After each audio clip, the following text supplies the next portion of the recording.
Déjà, tout d'abord, des remerciements à Daniel et à son équipe pour l'organisation de ce colloque. Un grand merci aussi à Gaëla Loiseau d'être avec nous aujourd'hui, voilà, pour pouvoir parler d'un sujet qui me tient particulièrement à cœur. La question du racisme, mais plus spécifiquement la question de l'antiziganisme, dont on parle fort peu, qui est une forme de racisme particulièrement banalisée.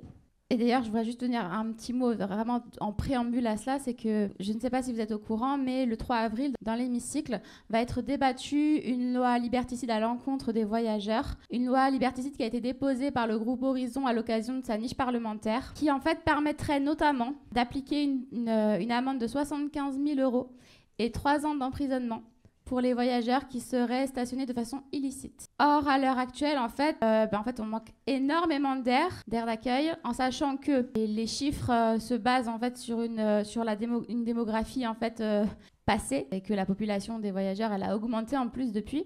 Donc forcément, en réalité, les gens se retrouvent en stationnement illicite, non pas par choix, mais par nécessité. Ils sont bien obligés de se poser quelque part. Et donc finalement, on va les condamner à devoir payer des amendes en fait, qu'ils n'auront pas les moyens de payer. Et on va tout simplement les faire disparaître de la circulation en les mettant en prison. Nos prisons qui sont déjà bien pleines. Voilà, donc de la surenchère pénale et encore une fois, donc une mesure répressive à leur encontre. Alors Gaëla Loiseau, vous êtes anthropologue, co-directrice de la revue Études Zigane et rattachée à l'Institut des sciences juridiques et philosophiques de la Sorbonne dans le cadre de la chaire Habitabilité de la Terre et transition juste.